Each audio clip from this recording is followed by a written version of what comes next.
दिल्ली और दिल्ली एनसीआर में जितने भी आवारा कुत्ते हैं उन्हें पकड़ा जाए और शेल्टर होम में डाल दिया जाए। सुप्रीम कोर्ट ऑफ इंडिया का ये फैसला कहीं ना कहीं दिल्ली नगर निगम को क्लीन चिट देने जैसा है।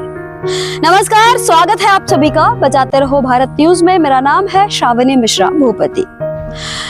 दिल्ली में जब से ये फैसला सुप्रीम कोर्ट के द्वारा सुनाया गया, उसके बाद जितने भी डॉग लवर्स हैं सड़कों पर उतर गए, प्रदर्शन करने लगे, अपनी मांग करने लगे कि डॉग्स के साथ इस तरीके से न किया जाए, क्योंकि वे बेजुबान जानवर हैं, बेसहारा हैं। उन्हें सहारा देने का काम हम लोग करते हैं। हालांकि ये काम दिल्ली नगर निगम का है। दिल्ली नगर निगम जो डॉग्स हैं, जो कुत्ते हैं, उन्हें स्टेरिलाइज करने की जिम्मेदारी लेती है, रेबीज का इंजेक्शन देने की जिम्मेदारी लेती है। लेकिन क्या ऐसा हुआ? आज दिल्ली नगर निगम की अगर हम बात करें तो सिर्फ उस इलाके में लगभग 10 लाख से ऊपर स्ट्रे डॉग्स हैं, आवारा कुत्ते हैं। अब ये आंकड़ा आज 10 लाख से ऊपर यानी कि 1 मिलियन से ऊपर कैसे पहुंचा, ये सोचने वाली बात है। अब आप लगातार सुन रहे होंगे कि जितने भी डॉग लवर्स हैं वो जब भी अपनी बात रखते हैं वो कहते हैं कि दिल्ली नगर निगम की जो खामियां हैं उसका खामियाजा ये सड़क पर जो बेजुबान है वो क्यों भरे। अब मैं डॉग्स के बारे में बात करूं उससे पहले थोड़ा सा हम दूसरे आवारा जानवरों के ऊपर भी आपका ध्यान डलवाना चाहूंगी। आप देखिए, दिल्ली में सिर्फ आवारा कुत्ते ही नहीं सड़कों पर घूमते हैं, दूसरे आवारा पशु भी हैं, जैसे गाय है, बैल है। आप लगातार सुनेंगे कि दिल्ली में तमाम हादसे हुए जिसमें बैल ने, जिसमें सांड ने किसी व्यक्ति के ऊपर हमला कर दिया, हड्डियां तोड़ दी।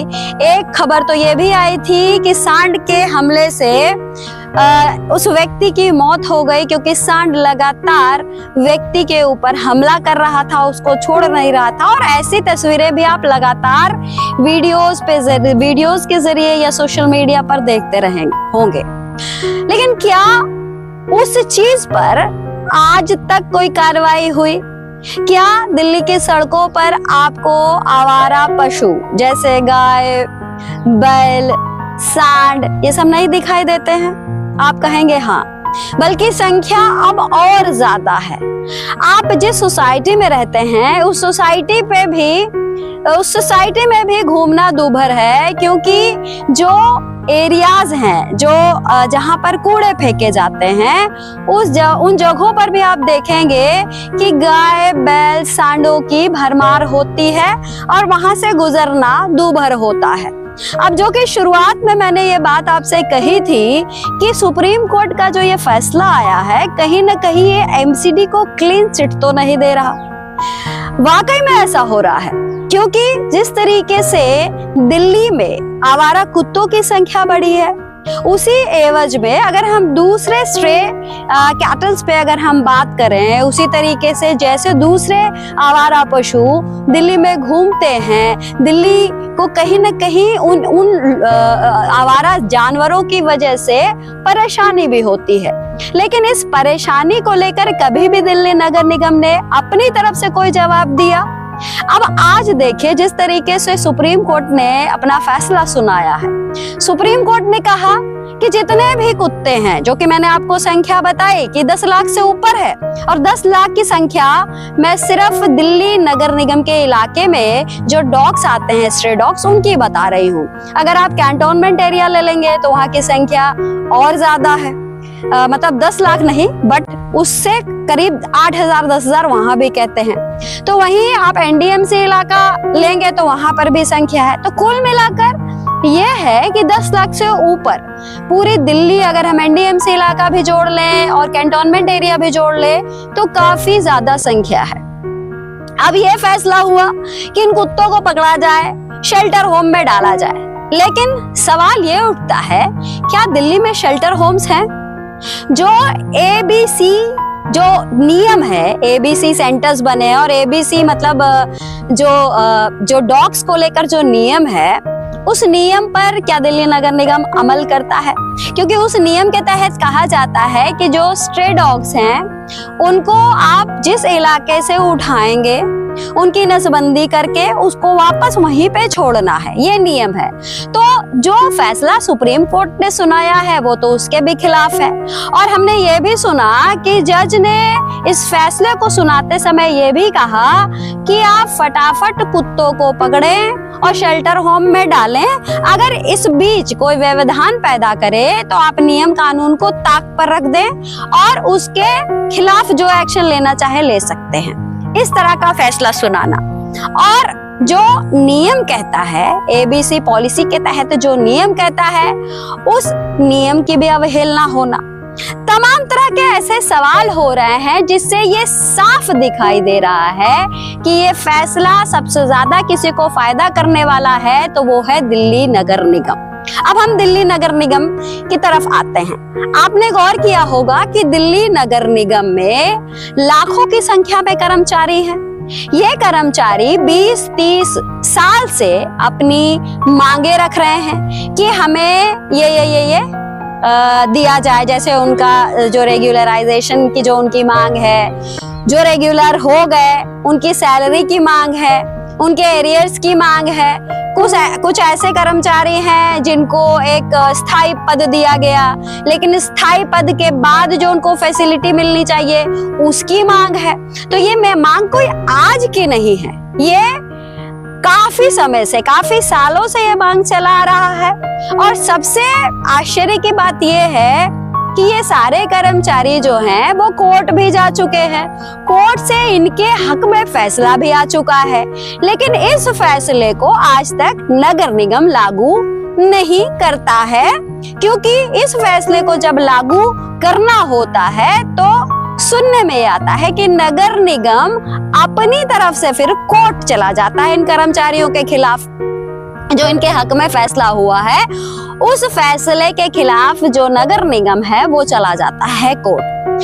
अब इसकी बात करें, हम डॉग्स को जो पकड़ने की जो बात हुई जिसमें फैसला आया सुप्रीम कोर्ट का, इस फैसले को लेकर जब हम बात कर रहे हैं महापौर से या फिर दिल्ली नगर निगम के जितने भी नेता हैं उनकी तरफ से जो भी जवाब आ रहा है वो यही आ रहा है कि सुप्रीम कोर्ट के इस फैसले का हम स्वागत करते हैं और हम जल्द से जल्द फेज 1 में जो है हम वैसे कुत्तों को पकड़ेंगे जो कटहे कुत्ते हैं, जो काटते हैं, जो अटैक करते हैं। लेकिन यही फैसला कर्मचारियों के हक में आता है तो नगर निगम चला जाता है कहाँ? कोर्ट, उस फैसले के खिलाफ। तो ये दो तरह का जो चरित्र है उसको हम कुछ इस तरीके से समझ सकते हैं कि जो सुप्रीम कोर्ट ने डॉग्स को लेकर जो फैसला सुनाया उसमें तो नगर निगम तुरंत आगे बढ़ के काम करने को राजी है। क्यों? क्योंकि ये जो डॉग्स की संख्या बढ़ी उसके लिए कौन जिम्मेदार है? उसके लिए जिम्मेदार है दिल्ली नगर निगम।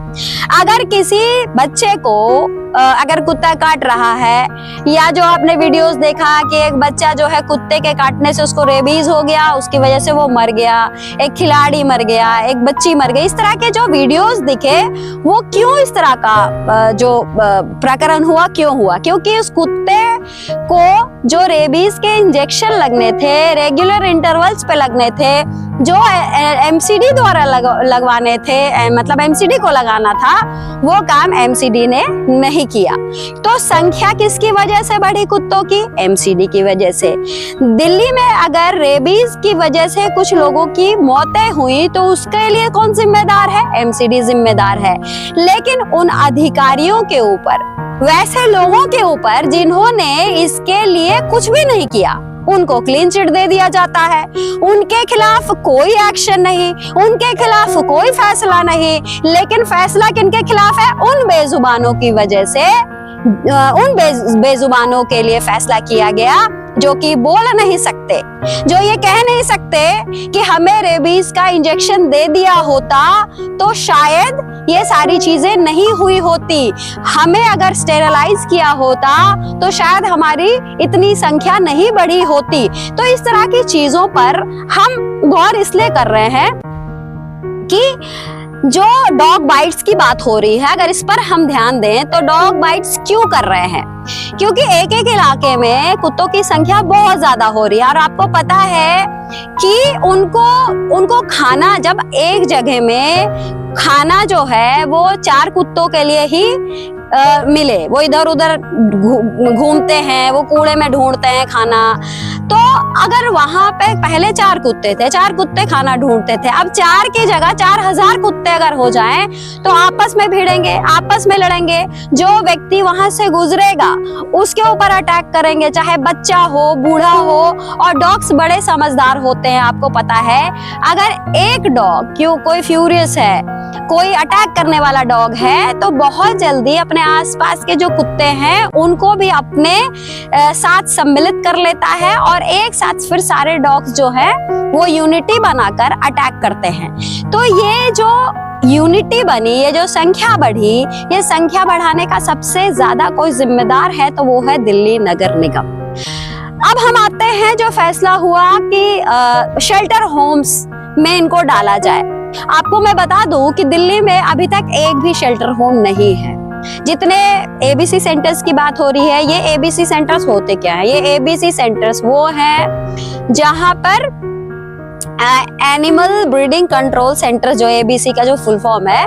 तो यहाँ पर जो डॉग्स हैं जो स्टेरलाइज्ड नहीं हैं, जिनको रेबीज का इंजेक्शन नहीं लगा, उनको उठाकर वहां पर ले जाया जाता है और वो 3 दिन ही वहां पे रख सकते हैं, क्योंकि एबीसी सेंटर्स में इतना स्पेस नहीं होता है कि आप वहां सभी कुत्तों को एडजस्ट कर सके या उनको परमानेंटली रख सके। तो 3 दिन के लिए वो रहते हैं, 3 दिन के बाद उनको वापस वहीं पे लाकर छोड़ दिया जाता है जहाँ से वो उठाए गए होते हैं। दूसरी चीज एक और है कि जो डॉग्स जो हैं जिनको रेबीज का इंजेक्शन लगा होता है और जो स्टेरलाइज्ड होते हैं, उनके कान में एक छोटा सा कट जो है वो कर दिया जाता है ताकि पहचान हो सके। तो ये जो कट है वो विजिबल होता है, वो आप देख सकते हैं, हल्का सा बिल्कुल टिप पे कटा होता है, तो उससे भी पता लग जाता है कि ये जो डॉग है ये स्टेरलाइज्ड है और रेबीज का इंजेक्शन इसको लग चुका है। रेबीज का इंजेक्शन लगा नहीं लगा इसका कंफर्मेशन मैं नहीं कर सकती उस कट से, लेकिन हाँ स्टेरलाइज्ड है, ये उससे पता लगता है। और एबीसी जो ये पॉलिसी है, जो ये नियम है, इसको भी हम सभी को पढ़ने की जरूरत है कि ये जो पॉलिसी है जो केंद्र सरकार के द्वारा बनाई गई थी, ये क्या है, इसको भी जानने की जरूरत है। तो दोस्तों कुल मिलाकर जो कहानी है वो यही है कि एमसीडी को आखिर सुप्रीम कोर्ट ने क्लीन चिट क्यों दे दिया? क्यों कहा गया कि आप जो है कुत्ते को तुरंत शेल्टर होम में डालें? क्या शेल्टर होम इतने हैं? और जो शेल्टर होम की मैं बात कर रही हूँ कि 10 लाख अगर कुत्ते हैं तो उसके लिए कम से कम 10,000 शेल्टर होम होने चाहिए, क्योंकि एक शेल्टर होम में अगर आप 100 कुत्ते भी रखते हैं तो 10,000 तो शेल्टर होम चाहिए ना, क्योंकि 10 लाख से तो ऊपर कुत्तों की संख्या है। यही नहीं, उनको खाना देना है, मतलब उनका जो स्पेस होगा अलग अलग होगा, एक साथ तो आप उनको छोड़ भी नहीं सकते क्योंकि वो लड़ मरेंगे। तो अलग अलग पिंजड़े बनने चाहिए, जो 4x4 का एक पिंजड़ा होना चाहिए, तो 100 पिंजड़े, ठीक है। उसके बाद जो डॉग्स हमेशा खुले में रहने की जिनकी आदत है, जो जिनका हैबिटेट ही है वो सड़क जहां वो पैदा हुए, उस हैबिटेट को भी कहीं ना कहीं खत्म करने की कोशिश है, क्योंकि जो एनिमल्स हैं, एनिमल्स की जो जमीन है वो कहीं ना कहीं हम लोग उसको कब्जा रहे हैं, वो तो वहीं पैदा हुए, वो तो उन्हीं की जमीन है। तो हर चीज पर जो कंट्रोल करी जाती है या जो तरीका होता है, उस तरीके के ऊपर एक्शन नहीं लिया जाता है। एक्शन किसके ऊपर लिया जाता है? जिनकी कोई गलती ही नहीं है। अगर कुत्ते फ्यूरियस हुए, कटैले हो रहे हैं, हमला कर रहे हैं, तो उसके पीछे क्या कारण है, उसको स्टडी नहीं करना। जो एमसीडी की जिम्मेदारी थी, उस जिम्मेदारी का निर्वहन नहीं किया गया, जिसकी वजह से आज बच्चों पर अटैक हो रहा है, बूढ़ों पर अटैक हो रहा है, वो कारण ही एमसीडी है। लेकिन एमसीडी के ऊपर कोई एक्शन नहीं, किसी की कोई जवाबदेही नहीं, हमेशा तारीख पे तारीख एमसीडी लेती रहती है और कोर्ट उसको तारीख देती रहती है। लेकिन वो जो बेजुबान है, जो वो कुछ बोल नहीं सकते, उनके ऊपर तुरंत एक्शन ले लिया जाता है।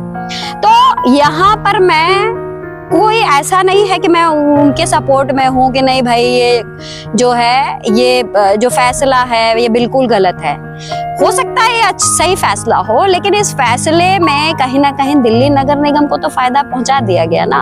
और कब तक करेंगे? कोर्ट को अच्छे से पता है कि एक वक्त वो भी था कि दिल्ली नगर निगम अपने कर्मचारियों को सैलरी तक नहीं दे पा रहा था। अब कोर्ट बार बार फटकार लगाती थी कि सैलरी दो, कमिश्नर अपने तरफ से दे, चाहे जैसे दे।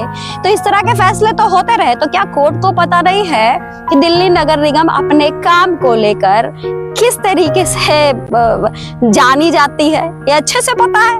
बावजूद इसके एमसीडी के ऊपर कोई एक्शन नहीं लेना, सीधे बेजुबानों को कह देना कि तुम जाओ जी शेल्टर होम में। और शेल्टर होम में कहाँ, कौन सा शेल्टर होम? शेल्टर होम है क्या? आपको लगता है कि दिल्ली नगर निगम के कर्मचारी, जिनको आज तक सिर्फ इसलिए पक्का नहीं किया गया क्योंकि हर बार आर्थिक तंगी का मसला उठता है कि पैसे नहीं है। पहले तो यह था केजरीवाल जी पैसा नहीं देते, तो उस समय केजरीवाल जी अपनी राजनीति में मगन थे। आज रेखा की सरकार है, आज बीजेपी की सरकार है। अब तो बहुत सारे पैसे आ जाने चाहिए, लेकिन आज भी लोग परेशान हैं अपने हर मांग को लेकर।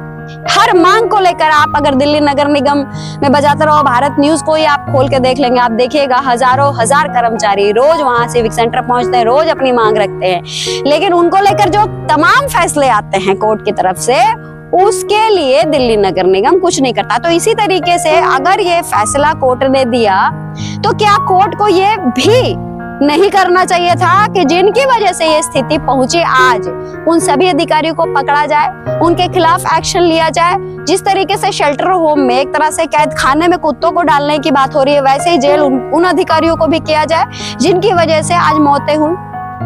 आप क्या सोचते हैं इस पूरे मसले पर? जरूर बताइएगा। नमस्कार।